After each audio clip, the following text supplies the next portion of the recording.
Bonjour, je suis Stéphane Edéry, je suis cardiologue à l'hôpital Saint-Antoine. On se retrouve sur Cardio Onco TV pour notre série de rencontres avec nos collègues oncologues. Aujourd'hui, nous avons la chance de rencontrer Stéphane Champia qui va nous parler d'immunothérapie.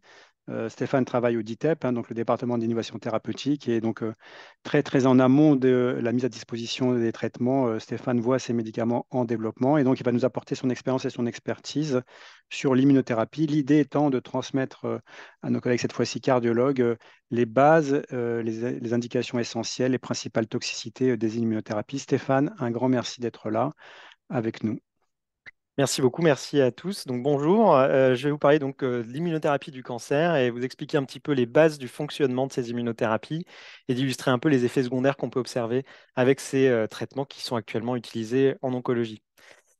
La première chose qu'il faut garder en tête, c'est ce que sont les cellules cancéreuses. Les cellules cancéreuses, c'est les cellules normales de l'organisme qui, par divers mécanismes, vont se transformer en cellules anormales qui vont avoir une capacité de prolifération et d'envahissement des tissus différentes. Et en se transformant, elles vont également devenir potentiellement détectables par le système immunitaire. Mais le fait que ce soit des cellules normales à l'origine font que c'est bien plus compliqué pour le système immunitaire de détecter une cellule tumorale qu'une cellule infectée par un virus ou une bactérie. Alors, il faut comprendre que le système immunitaire, il est capable de détecter en permanence ce qui se passe dans l'organisme.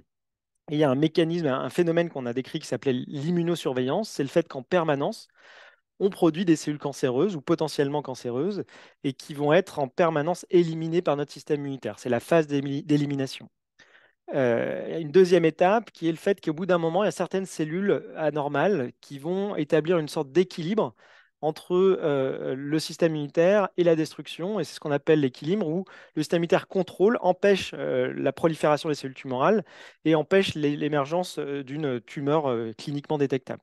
Et puis la troisième phase, une phase où le système immunitaire est complètement dépassé, phase d'échappement où à ce moment-là, les cellules cancéreuses échappent à la reconnaissance du système immunitaire, prolifèrent et deviennent potentiellement détectables d'un point de vue clinique, d'un point de vue radiologique. Ce concept d'immunosurveillance, en fait, c'est vraiment au fur et à mesure de l'évolution d'une tumeur, quelque part, le système immunitaire devient défaillant et les immunothérapies ces dernières années ont cherché à rééquilibrer le système en réactivant les défenses immunitaires. Alors, un point rapide sur le système immunitaire, on classifie en gros en deux grands types, l'immunité innée et l'immunité adaptative. L'immunité innée, c'est ces cellules comme les cellules dendritiques, les macrophages, les lymphocytes, les cellules NK, qui sont la première ligne de défense de l'organisme, qui vont intervenir immédiatement, qui vont distinguer grossièrement le pathogène sans mécanisme de mémoire. À l'opposé du système immunitaire adaptatif, qui est représenté par les lymphocytes T et les lymphocytes B, qui vont mettre plus de temps à se mettre en place mais qui, pour le coup, quand elles vont reconnaître le pathogène, vont le reconnaître de façon très spécifique, très précise, et vont avoir une induction d'un mécanisme de mémoire qui vont faire que si le pathogène revient ou si la cellule cancéreuse est détectée à nouveau, la réponse adaptative va être d'emblée plus rapide, plus efficace pour contenir le pathogène.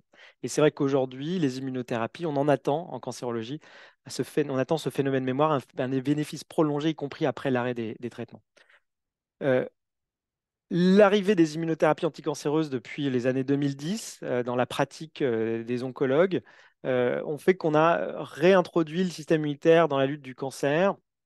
Et on a aujourd'hui ce concept de cycle de l'immunité anticancéreuse où vous avez effectivement les cellules tumorales qui peuvent relarguer des antigènes, donc ces substances qui vont être reconnues par le système immunitaire. Ces antigènes vont être captés par ces cellules de l'immunité innée que sont les cellules dendritiques qui vont migrer au ganglion de drainage de la tumeur et au niveau du ganglion de drainage vont rencontrer pardon, les lymphocytes qui sont spécifiques des antigènes tumoraux.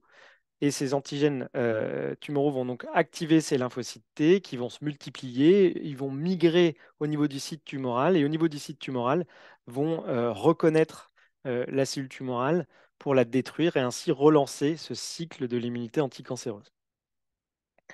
Alors, si l'immunosurveillance fonctionnait parfaitement et si le cycle d'immunité cancéreuse était tout à fait efficace, on ne devrait pas avoir de cancer. Donc, en fait, malheureusement, les cellules cancéreuses ont compris, ont évolué avec le système immunitaire et font émerger des mécanismes de résistance. Il y a des mécanismes qui sont dits extrinsèques, c'est-à-dire en dehors de la cellule tumorale, où vous allez avoir un environnement qui va être immunosuppresseurs, représentés par des cellules immunosuppressives comme les lymphocytes T régulateurs, ou la présence de cellules myéloïdes immatures comme les macrophages ou les myéloïdes immatures MDSC qui vont, par un mécanisme direct ou par la production de substances immunosuppressives, favoriser l'endormissement du système immunitaire aux alentours des tumeurs. Un deuxième type de mécanisme, c'est le fait qu'au niveau de la cellule tumorale elle-même, la cellule tumorale va se mettre à perdre le complexe majeur d'histocompatibilité, donc ce qui lui permet normalement d'être reconnu par les lymphocytes CD8, va potentiellement perdre les antigènes tumoraux qui étaient reconnus par le lymphocyte T et empêcher le lymphocyte T de détruire la cellule cancéreuse puisqu'elle ne sera plus reconnue. Les cellules tumorales peuvent elles-mêmes produire des cytokines immunosuppressives et aggraver encore ce mécanisme d'immunosuppression locale. Et puis, un des mécanismes qui fait un peu la révolution des immunothérapies ces dernières années, c'est qu'on a compris qu'elles pouvaient exprimer ce qu'on appelle des points de contrôle, des checkpoints, des immune checkpoints, qui peuvent être des ligands. Et ces points de contrôle vont endormir les lymphocytes T cytotoxiques notamment. Un focus sur les points de contrôle. En fait, quand vous avez un lymphocyte cytotoxique qui reconnaît une cellule tumorale, il va la reconnaître via son récepteur T, le TCR. Il va reconnaître un complexe majeur d'histocompatibilité et antigène tumoral. Ce signal, il est indispensable, il est nécessaire, mais insuffisant, et il est équilibré par des signaux activateurs et des signaux inhibiteurs de part et d'autre, que sont ces points de contrôle, ces immune checkpoints, qui peuvent être activateurs avec des ligands activateurs présents sur la surface tumorale ou inhibiteurs avec des ligands inhibiteurs. Et ces dernières années, ont été développés des médicaments qui ciblaient avec des anticorps monoclonaux et à bloquer des récepteurs inhibiteurs ou à stimuler des récepteurs activateurs. Ces points de contrôle, ceux qui sont les plus connus aujourd'hui, c'est en particulier PD1, PDL1. PD1 étant le récepteur à la surface des lymphocytes, étant un récepteur inhibiteur. PDL1, le ligand qui peut être présent à la surface des cellules tumorales, qui est donc un ligand inhibiteur. Et ces mécanismes de checkpoint, ils sont importants d'un point de vue physiologique, puisque vous en avez besoin pour empêcher une auto-immunité, et en même temps, vous en avez besoin pour favoriser l'élimination de pathogènes. Donc il y a un équilibre constant qu'utilise notre organisme avec notre système immunitaire pour justement l'utiliser à bon escient. Et les cellules cancéreuses l'utilisent à bon escient pour elles-mêmes, puisqu'elles vont upréguler des ligands inhibiteurs pour empêcher la destruction par le système immunitaire. Et tout le jeu ces dernières années a été d'aller bloquer les récepteurs ou les ligands pour réactiver le système immunitaire et relancer cette immunosurveillance et ce cycle de l'immunité. Donc ces dernières années, on a eu des médicaments qui jusqu'à maintenant ciblaient la cellule tumorale, et là on va aller cibler le système immunitaire, on va aller bloquer le récepteur au niveau du système immunitaire ou un ligand qui interagit avec le système immunitaire. Et ça, c'est un vrai changement de paradigme, puisque du coup, on va voir des effets indésirables qui ne seront pas liés au ciblage tumoral, mais au ciblage du système immunitaire. Alors au départ, on a considéré que l'immunothérapie, ça ne devait fonctionner que dans certains types de cancers, en particulier le mélanome et le cancer du rein, parce que c'était des tumeurs qui étaient connues pour répondre aux cytokines comme les interférons qui étaient donnés dans les années 90 et qui étaient associés à des syndromes de fuite capillaire qui nécessitaient que les patients passent en réanimation. Et puis, au fur et à mesure qu'on a testé ces anticorps anti-PD1, anti-PD-L1, on s'est rendu compte que ça pouvait marcher, y compris dans des tumeurs non mélanome, non rein. Et vous avez ici l'exemple d'un cancer ORL avec des métastases cutanées qui répond de façon très impressionnante. Alors à l'époque, on pensait au départ que ça ne marcherait que pour des petites tumeurs. Là, vous voyez que ça marche avec des tumeurs assez avancées et ça peut marcher bien, tellement bien qu'on a l'impression que le patient a eu un geste chirurgical. On a des cas un peu extrêmes comme ce patient avec un mélanome métastatique, avec une masse sous-mammaire gauche, vous voyez, qui est présente au niveau du scanner de façon assez profonde et qui va répondre de façon très intense, ici chez ce patient, par une combinaison d'immunothérapie anti-checkpoint, PD1, CTLA4. Donc ces dernières années, on s'est rendu compte que l'immunothérapie, ça pouvait fonctionner dans des tumeurs avancées et des tumeurs qui étaient considérées comme non immunosensibles. Alors, le immunosensible est un concept qui a été complètement révisité depuis 10 ans, puisque quand on a testé ces anti-PD1 et ces anti-PDL1, on s'est rendu compte que dans un grand nombre de tumeurs, on pouvait observer parfois des réponses. Alors, je vous rassure, je ne vous rassure pas, la majorité des patients ne répondent pas aux immunothérapies, mais un certain nombre de patients dans tel ou tel type histologique vont répondre. Et finalement, ça nous montre que le système immunitaire, il agit indépendamment du type histologique, mais plus en fonction de l'environnement immunitaire et des checkpoints qui sont engagés ou des cellules immunitaires qui sont engagées. Donc ça, c'est un peu la révolution de ces dernières années pour les cancérologues, c'est de commencer à comprendre qu'il faut plus raisonner sur l'environnement immunitaire plus que sur le type histologique, même si aujourd'hui, la plupart des indications sont liées au type histologique. Quand ça marche de façon prolongée en règle générale. Et donc là, vous avez Un patient qui était traité pour un cancer du poumon avec une métastase hépatique, qui a été traité pendant 2 ans avec un anti-PD1, avec une belle réponse, une nette diminution de sa masse tumorale hépatique. Et le patient a arrêté le traitement au bout de 2 ans, ce qui était habituellement la règle à l'époque. Et vous voyez que 2 ans après l'arrêt, il était toujours en réponse. Donc, c'est des traitements qui peuvent non seulement fonctionner longtemps, plusieurs mois, voire années, et qui peuvent même avoir une efficacité qui persiste, même à l'arrêt du traitement, qui suggère effectivement une induction d'une réponse mémoire, comme on l'évoquait tout à l'heure.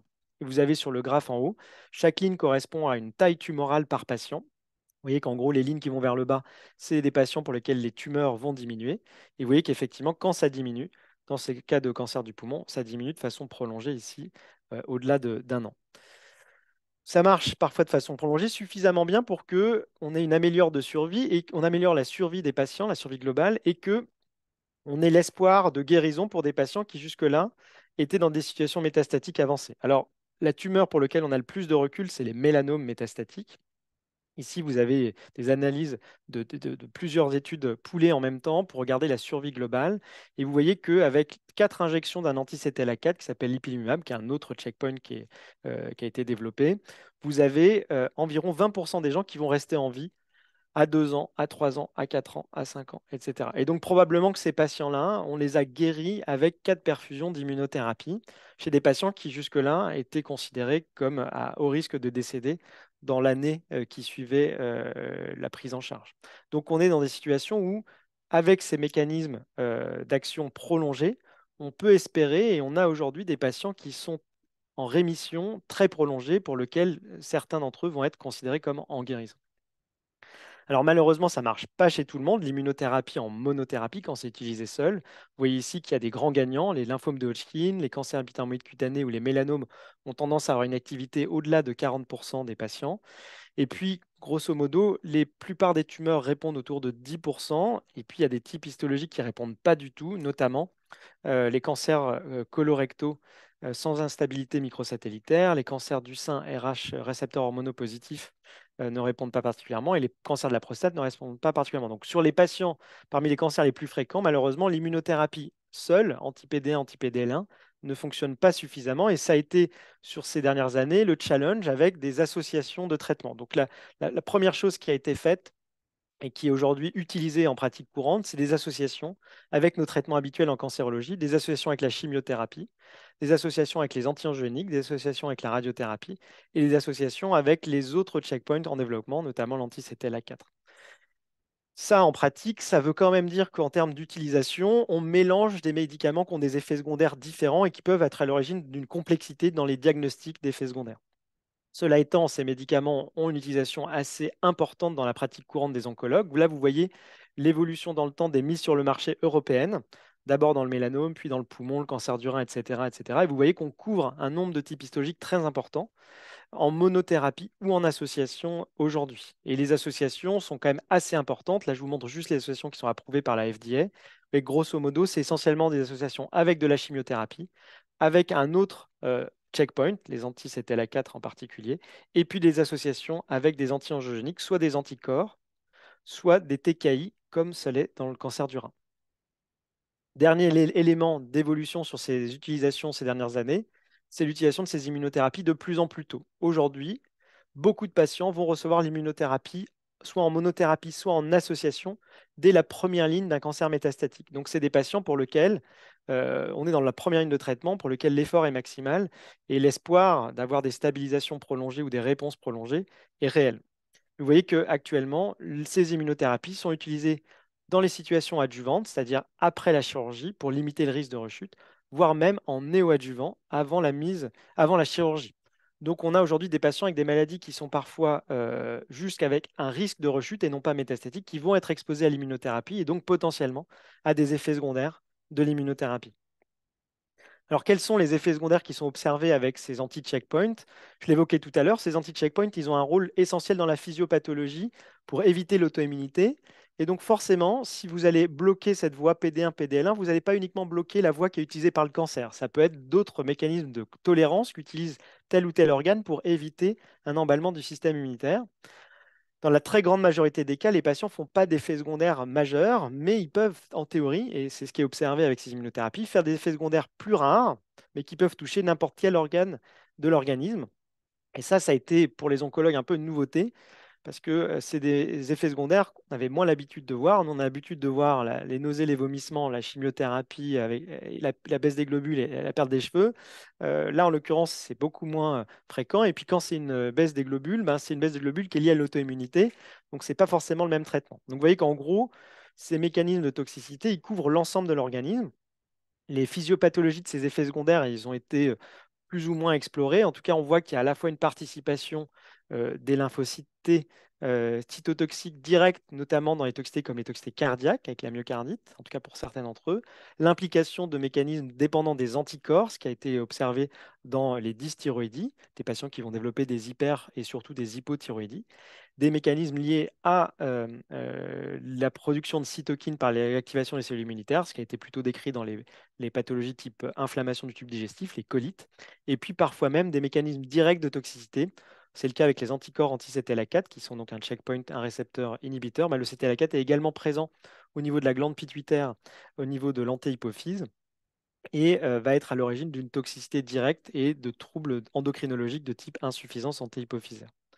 Alors, pour les cliniciens oncologues qui prennent en charge ces patients, il y a un spectre de toxicité qui est commun, qui est assez général, mais il y a certaines toxicités qui sont plus fréquentes avec les anti-PD1 qu'avec les anti-CTLA4, et notamment la dysthyroïdie, les arthralgies, des toxicités comme les toxicités pulmonaires sont plus fréquentes avec les anti-PD1 qu'avec les anti-CTLA4, les anti-CTLA4 donnant plutôt des colites et des troubles endocriniens comme les hypophysites. Ça n'empêche qu'un patient sous anti-stalacate peut faire une myocardite et un patient sous anti-PD1 peut faire une hypophysite. Donc, effectivement, il y a des fréquences plus importantes, mais le spectre est vraiment similaire. Il y a une corrélation inverse entre la fréquence de survenue de tel ou tel effet secondaire et sa mortalité potentielle. Et donc, évidemment, parmi les toxicités les plus létales, la pneumopathie, les toxicités neurologiques type Guillain-Barré ou les myocardites sont les plus importantes, mais elles sont beaucoup plus rares que des toxicités comme des trashs cutanés qui sont exceptionnellement mortelles. Donc il y a une vraie courbe d'apprentissage pour les oncologues et les praticiens qui prennent en charge ces patients, qui fait qu'au fur et à mesure des patients qui vont présenter telle ou telle toxicité, on devient plus en plus entraîné pour être plus prudent et réagir plus rapidement, puisqu'effectivement, c'est un des enjeux aujourd'hui, c'est de ne pas perdre de temps devant un effet secondaire qui surviendrait. Je vous disais que PD1 et CTLA4 avaient des spectres de toxicité similaires. C'est ce qui est représenté ici. Alors, les toxicités, ce qui est particulier, c'est qu'elles ne surviennent pas forcément dès le début du traitement. Elles peuvent survenir dans les premières semaines, mais également dans les premiers mois et parfois de façon très tardive, y compris après l'arrêt de l'immunothérapie.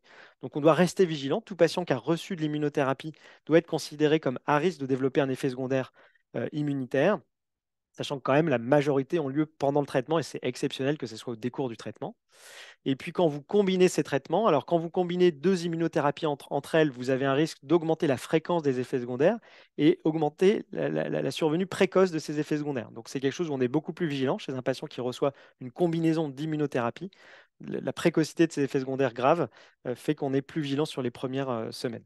Quand vous combinez avec de la chimiothérapie, là la difficulté c'est qu'effectivement la présentation clinique peut être associée à soit un effet direct de la chimiothérapie, soit un effet direct de l'immunothérapie.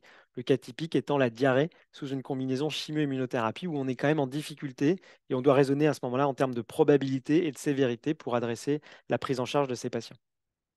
Une autre particularité de ces effets secondaires, c'est qu'ils peuvent être cumulés chez un même patient.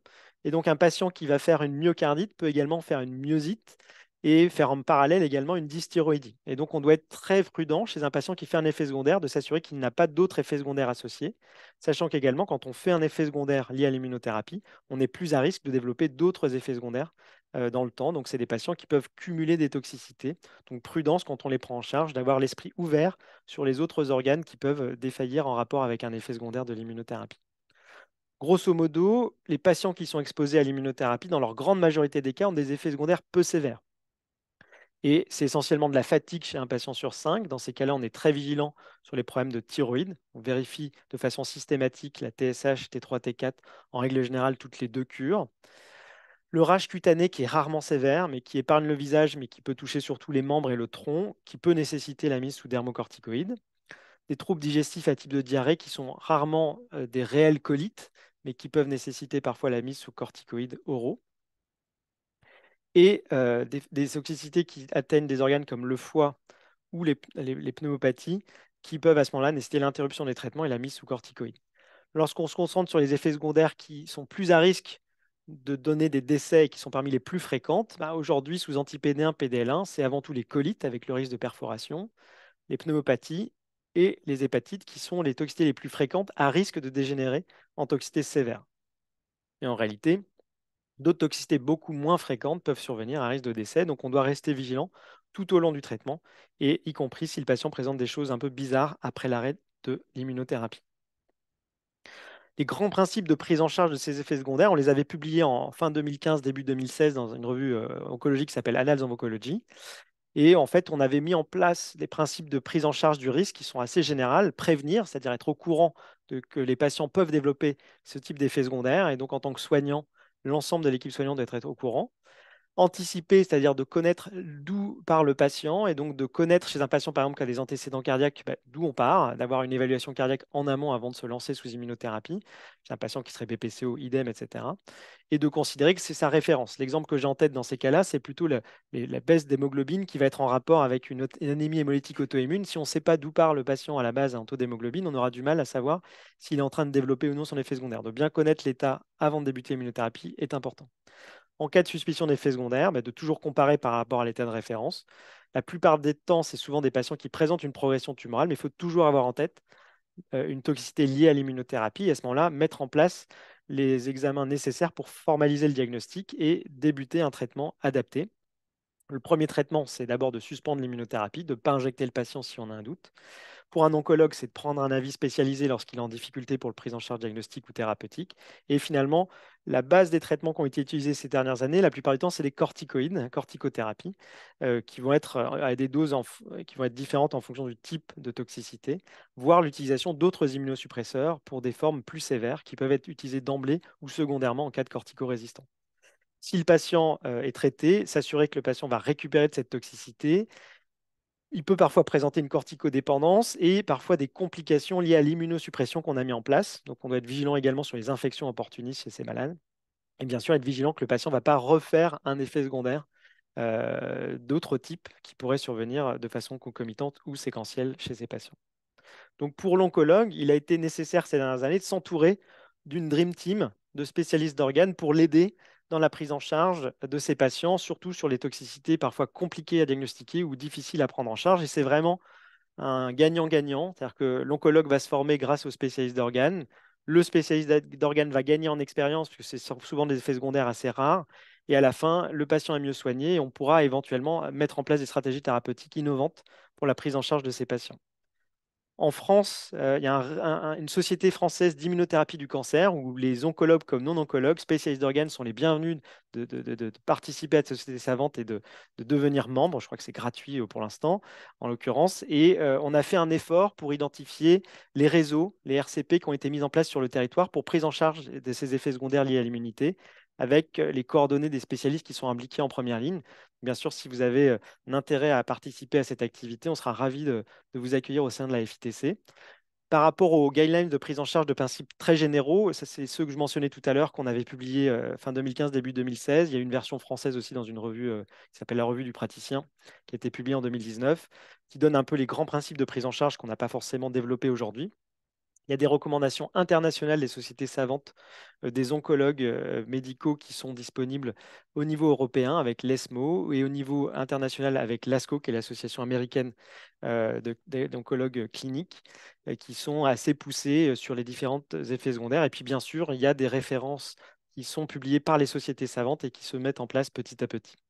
Donc, pour résumer, l'immunothérapie du cancer aujourd'hui, vous avez vu que c'était un mécanisme d'action spécifique par rapport au traitement habituel des cancérologues, par rapport à la chimiothérapie, les thérapies ciblées, qu'un des intérêts majeurs, c'était la durabilité des réponses qui entraînait une amélioration de la survie des patients, et qu'aujourd'hui, ces immunothérapies, elles étaient même utilisées en combinaison avec des traitements conventionnels, chimiothérapie comme TKI, et que ça peut être aujourd'hui un traitement qui est donné en première ligne métastatique, voire en situation précoce, adjuvante, néoadjuvante, chez des patients qui sont en théorie guéris de leur cancer. Vous avez vu que les toxicités sont pas comme les toxicités habituelles de la chimiothérapie ou des thérapies ciblées, qu'on a besoin de mettre en place des stratégies thérapeutiques, notamment l'utilisation de corticoïdes, voire d'autres immunosuppresseurs, et qu'on doit rester vigilant, en particulier chez ces patients qui combinent immunothérapie avec autre chose, puisque ça complexifie le diagnostic, et qu'aujourd'hui, on développe et on cherche à identifier des biomarqueurs à la fois de réponse pour le traitement, mais aussi sur les toxicités, pour mieux identifier les populations à risque, voire avoir une prise en charge plus spécifique et mieux adaptée de ces patients. Voilà un peu ce que j'avais à vous dire aujourd'hui sur l'immunothérapie en cancérologie. Merci beaucoup Stéphane, c'était à la fois très clair, précis, ça nous a ouvert quelques perspectives, j'espère, du côté cardiologique. Alors tu as parlé, j'ai deux petites questions pour toi pour clôturer cette session. Tu as parlé de ce à quoi on est un peu familier, nous, en cardiologie, les anti-CTLA4, PD1, PDL1. Est-ce qu'il y a des nouveaux anticorps de mécanismes d'action originaux? Et est-ce que l'on sait déjà, alors sans dévoiler de secret évidemment, mais depuis cette phase-là, anti-PD1, PDL1, CTLA4, est-ce qu'il y a eu d'autres choses en termes de mécanismes d'action et est-ce qu'ils ont des toxicités particulières qu'on devrait connaître au plan général et au plan cardiologique en particulier? Et puis, on a entendu parler, nous, de bispécifiques, de combinaisons, de choses comme ça. Est-ce que tu peux nous en dire un tout petit peu plus sur ces aspects d'innovation dans ce champ très mouvant de l'immunothérapie? Complètement. Donc aujourd'hui, en fait, sur ces 10 dernières années, on a cherché à identifier d'autres checkpoints que PD1, CTLA4, PDL1. Donc, il y a un checkpoint qui a été approuvé récemment dans le mélanome, qui est LAC3, qui est aussi un checkpoint inhibiteur qui va être ciblé avec des anticorps monoclonaux. Et donc, on est dans une situation où on combine, dans le mélanome aujourd'hui, on verra demain dans d'autres cancers, un anti-PD1 et un anti-LAC3. En termes de spectre de toxicité, c'est assez similaire à ce qu'on connaît déjà. Après, sur les autres types d'immunothérapie, qui sont en développement aujourd'hui. Alors, en hématologie, vous savez, il y a tout l'aspect des thérapies cellulaires, et ça finira probablement par venir également en tumeur solide. Mais avant l'arrivée des thérapies cellulaires, on a déjà aujourd'hui des thérapies qu'on appelle des bispécifiques engageant les lymphocytes T, des T-cell engagers. Et ces molécules-là, aujourd'hui, il y en a une qui est approuvée dans les tumeurs solides, dans les mélanomes de l'UV. En fait, c'est des anticorps monoclonaux qui vont avoir une double valence, c'est pour ça qu'ils s'appellent bispécifiques, CD3 dans un côté, donc qui va activer les lymphocytes T, et une cible tumorale de l'autre côté. L'intérêt des bispécifiques, c'est qu'ils vont cibler le système immunitaire au contact de la cellule tumorale. Et on a des molécules qui sont en développement aujourd'hui, qui rentrent en phase 3 et qui devraient arriver à un moment donné sur le marché dans d'autres types de cancers que le mélanome. Et la toxicité de ces médicaments, elle est similaire à la toxicité liée aux thérapies cellulaires. C'est-à-dire qu'on a des syndromes de relargage cytokinique, les CRS, qui sont associés, qui ont un profil un peu différent des thérapies cellulaires en termes de cinétique, qui surviennent la plupart du temps au décours de la première, de la deuxième injection, et qui se manifeste à minima par une fièvre, frisson, euh, et du coup à minima par ça, et surtout par des défaillances d'organes multiples si on a des formes sévères. L'utilisation des corticoïdes est assez répandue, mais le médicament qui est utilisé dans les CRS, c'est habituellement les tocilizumab, les anti-L6 récepteurs, qui fonctionnent assez bien pour calmer le jeu en cas d'emballement du système immunitaire avec cet emballement cytokinique. Aujourd'hui, ces T-cell engagers, ils sont donnés de façon répétée et continue. Le risque étant, comme je vous l'ai dit, au début de l'administration, sachant que vous allez aussi avoir des effets secondaires qui vont être liés à la cible tumorale. Si demain, par exemple, vous avez des bispécifiques ciblant HER2, vous pouvez craindre que l'expression d'HER2 au niveau de tel ou tel organe pourrait entraîner des effets secondaires spécifiques de la cible tumorale partagée au niveau du système sain. Donc, on va avoir effectivement du travail pour bien évaluer et suivre ces patients en cas d'effets secondaires avec ces nouvelles immunothérapies. Ouais, effectivement, à la fois un travail de description, probablement avec les spécialistes d'organes en collaboration avec vous, et puis après un travail de prise en charge. Stéphane, un grand merci pour cet exposé et j'espère à très bientôt. Merci Stéphane. Merci beaucoup, à bientôt.